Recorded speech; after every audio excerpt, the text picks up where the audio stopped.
Mapagpalang araw, kaibigan. Masaya, masaya na naman po. Bakit mo sinabing masaya? Masayang tao ngayon? Ayun, may sumagot. Wala daw pera. Daming pera. Daming pera daw. At tanong, kanino galing ang pera na yan? Eh di kay Bombay.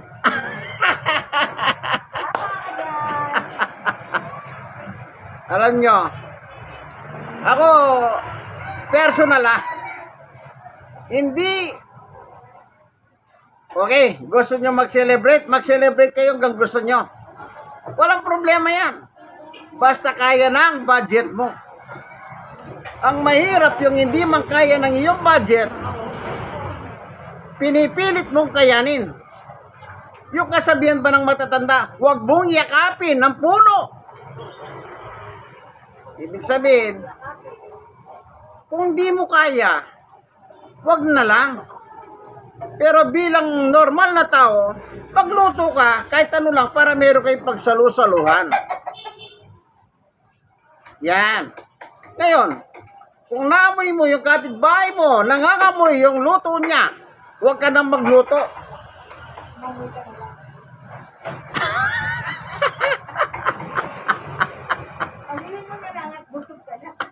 Ayan. May sumagot na naman. Amuyin mo na lang daw yun, niluluto ng kapitbahay mo at mabubusog ka.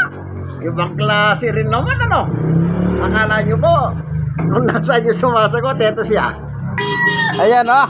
Ayan. Magandang umaga, Tiyason. Ayan. Kita nyo? Sumasagot eh. Isipin nyo, sabi niya, amuyin mo na lang yung luto ng kapitbahay mo, mabubusog ka. Medyo tama rin yun eh. Ang problema lang doon, puro ka naman utot ng utot. Amoy-amoy eh. E di natural, lahat ng naamoy mo, ilalabas mo sa vet po. Ako, sabi ko nga po sa inyo, kung hindi kaya ng budget, wag na lang. Ngayon kung may budget kayo, why not? Mag-celebrate kayo. Wala namang problema sa selebrasyon eh. Ang problema lang, pag nangutang ka, pagkatapos wala kang ibabayad, bandang uli, ikaw ngayon na napapasama doon sa mga nagpapahutang. Meron po akong alam na mga nagpapahutang. Pag hindi ka makabayad, puro mura nga abutin mo. Kada singil sa iyo nun, wala siyang nasisingil sa iyo. Ayan, mumuray ka ng mumuray at saka kayo iiwanan. Araw-araw ganun ang gagawin mo. Alam niyo po, nung araw, meron akong nakita. Dahil walang mabayad, ano, puro minungurang. Ginawa po nung nagtitinda, pinatay na lang yung nagpapahutang. Yan pang isang bagay na hindi maganda. Para kung minsan, pag sinabi ng walang pera, nang umutang sa'yo, ayan mo na lang yung perang inutang niya sa'yo. Malay mo, bandang uli, babayaran ka rin nun. Kapag nagpapahutang ka, ito po payo ko sa inyo mga nagpapahutang. Itanim na ninyo sa utak ninyo, talagang merong hindi magbabayad. Tatandaan nyo na lang sila para hindi na sila makahuli. O kaya, tumigil ka na nagpapahutang. Mag-iba ka ng negosyo. Bakit tayo napunta kaya sa... Kasi piyesta eh. Okay, bukas po piyesta ng Tondo. Basta sakop ka ng Tondo, piyesta. Dito po sa Tondo, may iba't ibang piyesta. Iyan ang hindi ko rin kayang ipaliwanag. Baka magtatanong tayo dito sa nagluluto sa loob, si Ate Ason. Ate Ason, bakit naman piyesta ng Tondo? After ng piyesta ng Tondo, meron pang piyesta ni San Pablo. Meron pang piyesta ni si Don Bosco. Bakit meron pang ganon? Ano ba sagot dyan, Ate Ason? Hindi.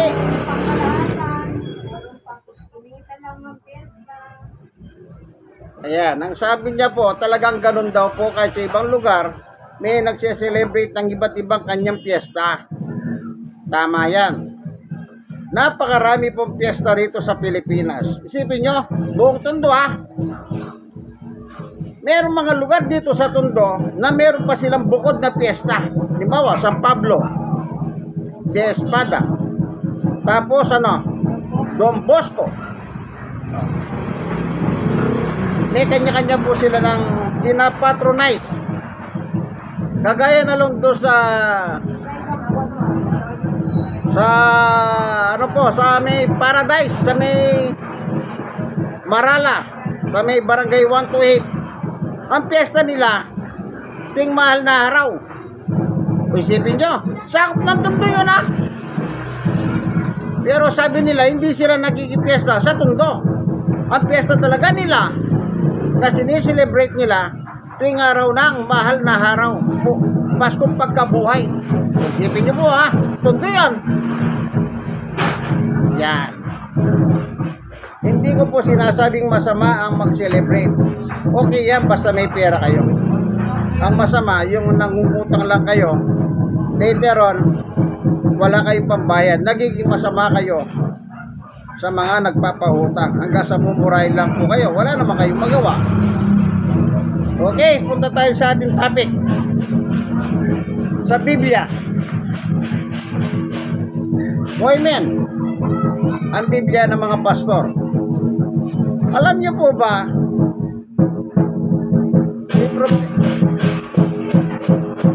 ayan na naman yung dragon, yung mga Chinese, yung naririnig yung tambol na yan, ano yan, sa kanila caroling yan.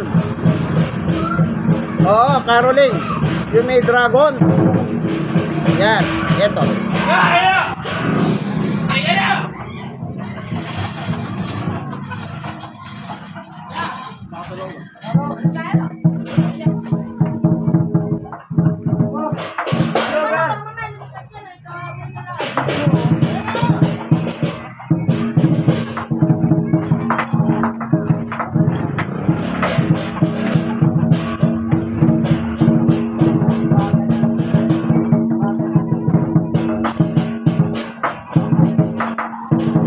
Atenson, tingin mo nangangaroling yan.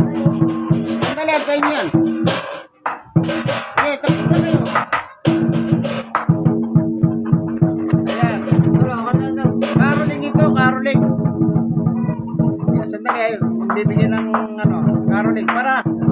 Maraming salamat, carolers. Ayan, pagtsagaan ninyo yung may bibigay. Ayan.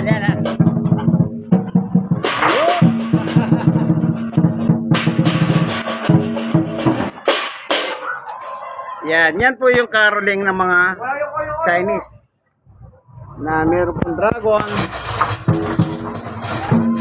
Kung hindi nyo alam yan po yung caroling. Sa hindi nakakaalam, forma ng caroling po ng Chinese. Okay, ang ating talagang paksa, ayan, ay ito. Sa Biblia tayo kukuha.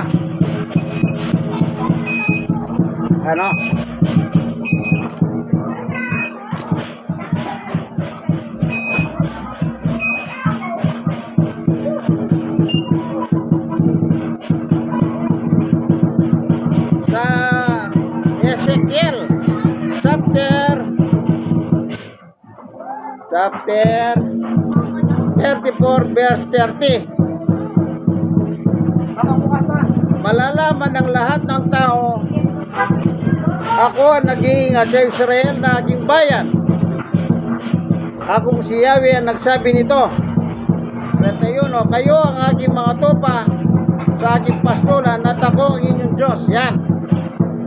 Ito sabi ng Diyos sa bayang Israel sa lumang tipan. Siyang nag-iingat sa kanila na kanyang bayan, na tinawag din silang kanyang tupa. Ngayon, sa panahon po ng bagong tipan naman, meron din sinabi ang ating Panginoong Yesus. Basahin natin, chapter 10. Ang sabi rito ng Panginoong Yesus ay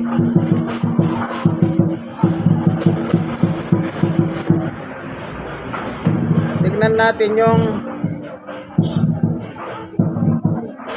ito. Sabi ng Panginoong Yesus doon sa 1 chapter 10, 11, ako mabuting pastol. Inihalay ng mabuting pastol ang kanyang buhay para sa mga tupa. Yan. Binanggit na naman yung tupa. Yung tupa sa Israel na binanggit po, yun ay tumutukoy sa mga tao sa Israel. Exclusively sa bayang Israel lang po yun. Ang sabi ng Diyos, kayo ang aking mga tupa. Pagdating naman sa panahon ng ating Panginoong Yesus, sa panahon na siya nangangaral, anong sabi niya? Ako ang mabuting pastol, inialay ng mabuting pastol ang kanyang buhay para sa mga tupa. Yan.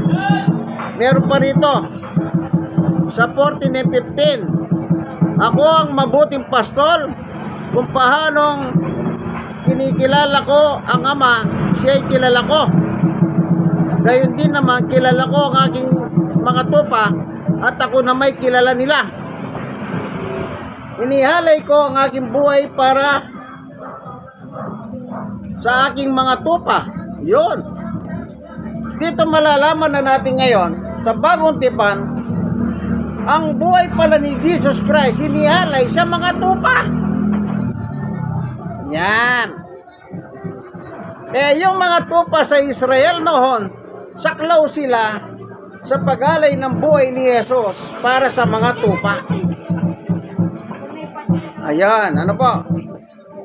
Ano po yung tupa? Isang huri ng hayop na inialay sa Diyos noon.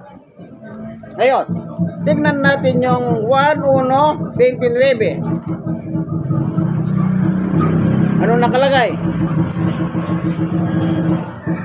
Kinabukasan, nakita ni Juan si Jesus na lumalapit sa kanya. Sinabi niya, tingnan ninyo, siyang kordero ng Diyos na nag-aalis ng kasalanan na sa liputan. Yan.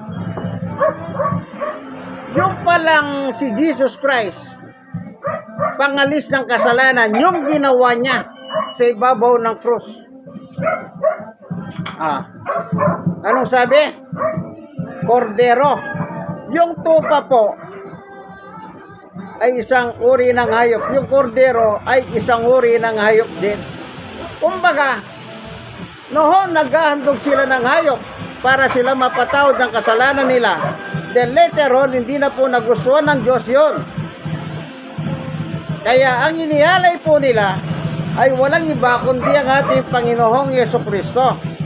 Ngayon, bago dumating yung paghahalay sa Kanya sa cross, meron nakalagay dito sa tignan nga po natin na meron binabanggit dito. Sandali lang hinanap natin. Ito, sinabi ni Jesus bago siya ialay, tingnan nyo po yung kanyang salita dito sa Mateo 26, simulan natin sa 36. Isinama ni Jesus ang kanyang mga alagad sa isang lugar na tinatawag na Gethsemane. Sinabi niya sa kanila, dito muna kayo, manalangin ako sa dako roon. 37. Isinama niya sina Pedro at ang dalawang anak ni Zebedeo. Nagsimulang mabagabag at maghirap ang kanyang kalooban. 38. Sinabi niya sa kanila, ako yalos mamatay sa tindi ng kalungkutan.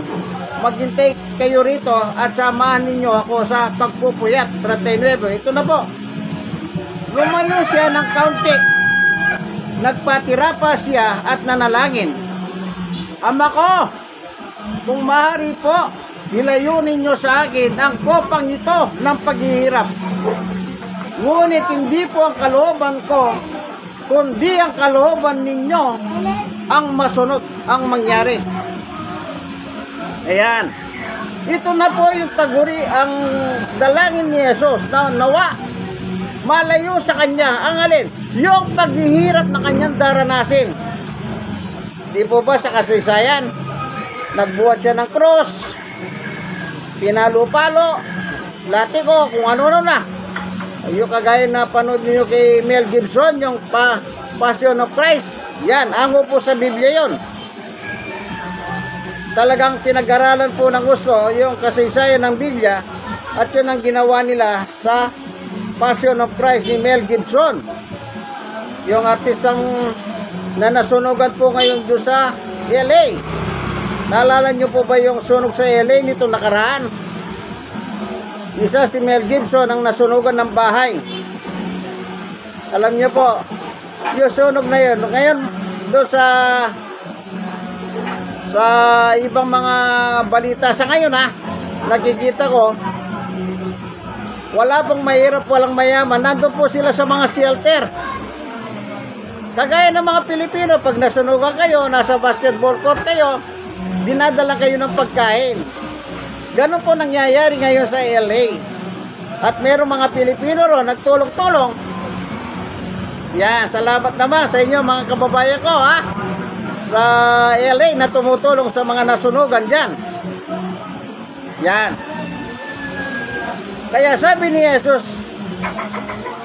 kung maaari, yung pagpapahirap sa kanya hanggang sa ipako sa cross, kung maaari, sabi niya, wag ko nang danasin ito. Pero sabi ng ating Panginoong Yesus, ang kalooban mo masunod, hindi ang kalooban ko. Yan. Ano po?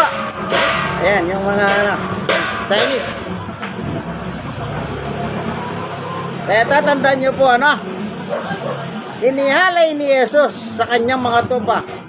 Exclusively sa mga tupa. Kaya hindi lahat ng tao tupa.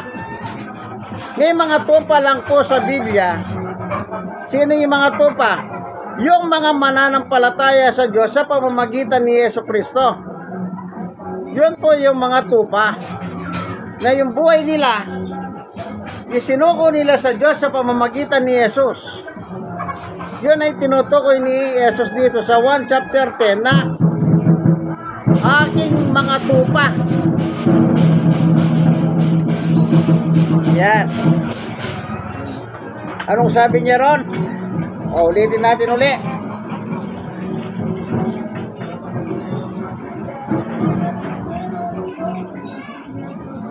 Sabi ni Jesus,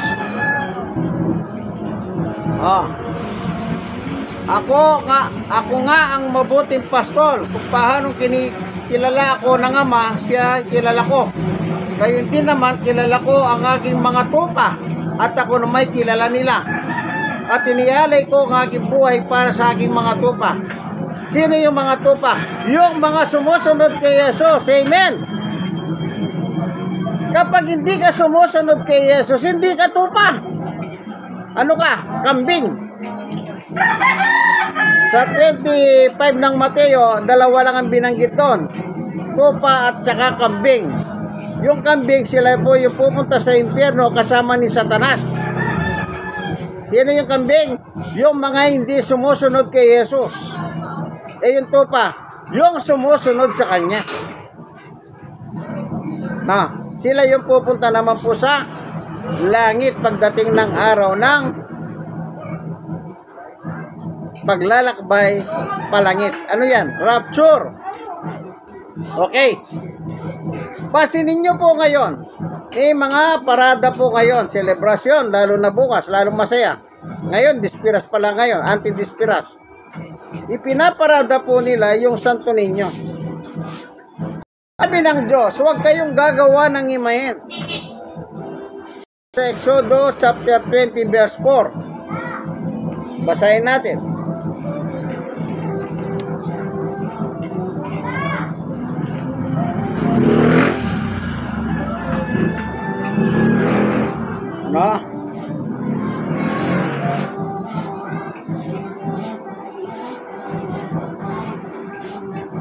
Sa Deuteronomy, nakasulat din po yan, chapter 5. Anong sabi ng Diyos?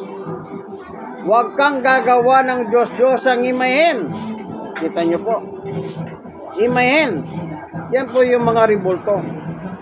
Image. Sa English. Yung mga tinatawag nilang mga patron saints. sa mga iba't ibang probinsya. Ano? Eh, may kilala kayong ano, Aileen Bautista. Aileen Bautista. Aileen Bautista. Okay. Okay, yan, maliwanag.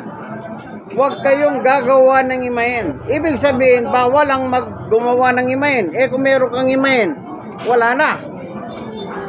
Nakalabag ka na sa utos. Eh, sabihin mo, hindi ko ginawa yan. Ang pinag-uusapan, huwag. Oh, anong gagawin mo kung naunawaan mo itong aral? Di wag kang bumibili. Ibig ba sabihin, binibenta ang Diyos? Hindi po. Ngayon, si Jesus pa, nilabag niyang utos ng Diyos? Hindi rin. Kaya wala sinabi si Jesus na, igawa niyo ako ng imahen at inyong ipaparada. Walang ganyong utos si Jesus. Kasi alam niya sa Diyos, bawal ang imahen. Eh, bakit mo siya gagawa ng imahen? At pagkatapos binibindisyonan pa ng pare, lalo na bukas sa simbahan po sa Santo Niño. Oh, bukas nakataas po yung kanilang mga imahen at binibindisyonan ng pare. Oh, binibindisyonan. Ibig ba sabihin pagkatapos ng bindisyonan, pwede mo na silang hingan ng tulong? Lumalabas pa rin ng katotohanan, yun ay mga rebulto po o imahen. Wala tayong paninira dito. Kino-concept lang natin sa ating panahon at yun nakalagay sa Biblia. Ngayon, meron bang prosesyon sa Biblia? Meron din po prosesyon. Actually, wala pang prosesyon sa Pilipinas. Meron ng prosesyon dito eh. Sa sulat ni Isaias, propeta. Oh. Isaiah 16:17. Sabi ni Yahweh, malapit ng wakas ng mga paglilinis ayon sa tuntuning pagsambang pagano. Sumasama sa nagpo-prosesyon. Yeah. Pagano po pala yan? Pagan belief. Anong ibig sabihin ng pagano? Mapagsamba sa maraming Diyos. Pag sinabi pong maraming Diyos, mga Diyos-Diyosan po yun. Images sa English. Yung mga patron saints kung tawagin sa iba't ibang mga lugar. Halimbawa, kapag doon po sa pinanggalingan ko sa Macabebe, Pampanga, ang piyesta ron, San Nicolas. San Nicolas, September 19. Yun po ang patron saint doon sa Macabebe, Pampanga. At kung makakita kayo ng lugar sa Nicolas, ang pangalan, yun din po ang kanilang patron saint, si San Nicolas, sa San Nicolas. Oh. Ganon ang ibig sabihin po ng Biblia. Pagano yan? Pagan beliefs. Mapagsamba sa maraming Diyos. Actually, kung talagang mahal mo lang ang Diyos, kagaya na sinabi ng Diyos sa lumang tipan, ako lang ang inyong Diyos.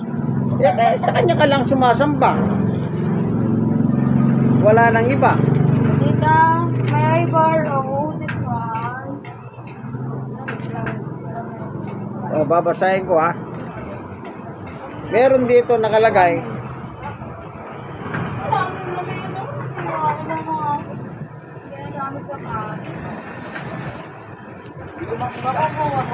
Isa lang sa Kung ano ba pong share? Yung po. dalawa, isa lang. Makukuha ko kay Nainoy. Ito sabi sa awit 95:1, tayo na't lumapit kay Yahweh na Diyos, siyang awing-awitan, ang batong kublihan nating andugan, masayang awitan. Sa 6, tayo na't lumapit sa Kanya, sumamba at magbigay galang, lumuhod sa harap ni Yahweh na siyang sa hati may lalang. Oh. Siya, 7, siya ang ating Diyos at tayo Kanyang bayan. Sa Kanyang pastulan, mga tupang Kanyang inaalagaan. Oh. Kung tupa ka ng Diyos, lumang tipan, bagong tipan, dapat isa lang ang sinasamba mo, ang Diyos. Oh. Kaya nga sabi ng Diyos, huwag kayong sasamba sa ibang Diyos. Yan po yung sinasabi niyang mga himayin. Ayaw ng Diyos yun. Kung siya lang ang Diyos mo, Ayun na nakasulat, binasa ko lang po. Sa chapter 95, verse 1, 6 and 7. Sa kanya ka lang sasamba, luluhod, mananalangin. Bakit yung mga imahin, dinadalanginan? Hindi pa po ba magka-kontra? Kontra-kontra. Pagkatapos bendisyonan ng pare, yung mga imahin, dinadalanginan na po nila. Bawal nga po sa Diyos yan. Wala pong paninira ito. Biblical lang po tayo. Nagsishare lang po ako sa inyo. Kung may Biblia kayong poemen,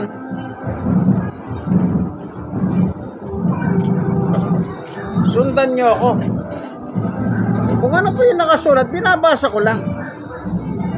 Ngayon, sa kanila ba mayroong pagdiriwang ng piyesta noon pa? O paano pa ni Moises, nagdiriwang na sila ng piyesta. Pero nagalit ang Diyos sa kanila.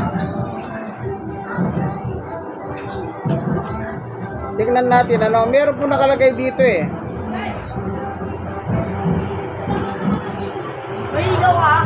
Ha? Ayan, sa chapter 32 ng Exodo, babasahin nyo po yan hanggang 35. Yan ang nakalagay po dyan. Ano? Yan ang nakasulat. Tingnan natin yung ito.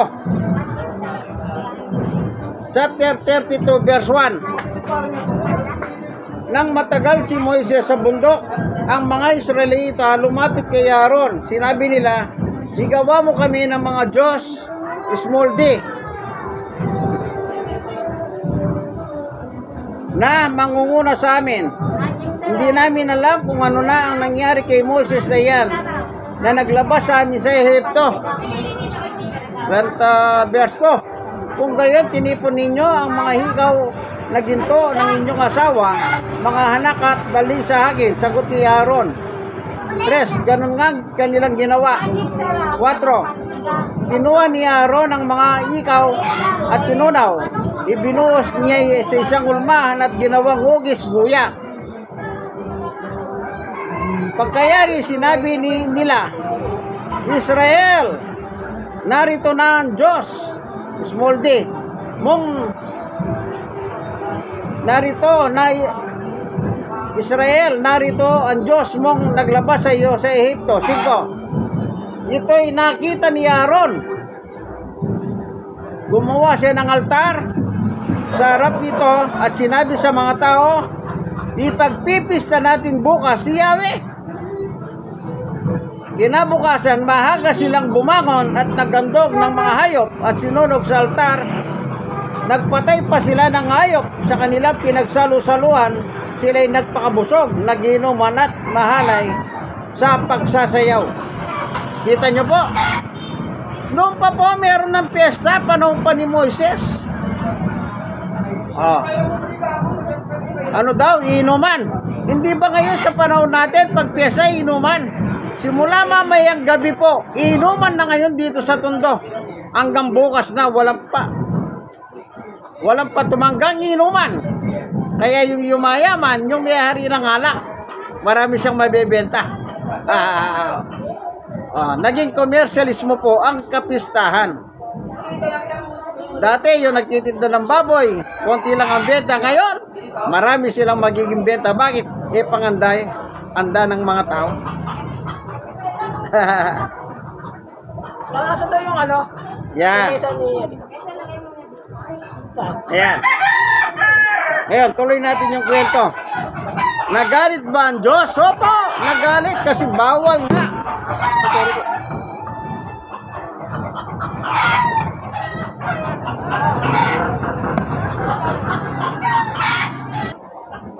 Ayan, ano po, nabasa natin ha. Chapter 32. Meron ng piyesta noon.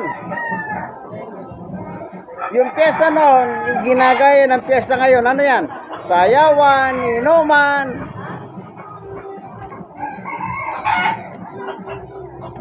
Yun lang sa kanila, yung kay Moises, ribulto ng kuyang ginto. Yung ngayon naman, ribulto ng tinatawag nilang batang ninyo. Parehong ribulto. Yung ngayon, gawa sa kahoy, gawa sa iskayola.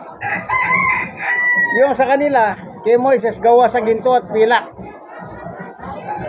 Similarity, magkatulad lang. Yan, kaya nagalit po ang Diyos noon sa panahon ni Moises. Kaya yung ginagawa ngayon, galit din ng Diyos ngayon. Pero ang problema lang, noon, pinarusahan sila kahagad is 23,000 ng pinatay ng mga mamumuksa ng Diyos. Pero ngayon hindi po ganon. Kasi nasa ilalim na po tayo ng biyaya ng Diyos. Sige, ano po? Ito pong inyong kaibigan, Jesus, Brother Manny Bautista. God bless us all po. Like, share na share. Pwede kayong mag-comment, pero huwag kayong magko-comment ng paltos, ha? Magko-comment kayo, kailangan may talata ng Biblia. Kontrahin ninyo yung binasa ko sa Biblia sa pamamagitan ng talata rin ng Biblia. Okay? Kayo mga nasiyaran, mag-share kayo sa iba. Sige po, hanggang dito na lamang po, ano? Sana meron po kayo natutunan. Yung kaibigan, Brother Manny Bautista, God bless us all po. Bye-bye. Nandito po tayo sa anong lugar ito? Barangay. Ano ba barangay ito, Ate Ason? Yan, Barangay 103, Zone 8, District 1, Tondo, Manila. Ito po, Paraiso Street, corner, Lacson Street. Yan. God bless us all po. Bye-bye.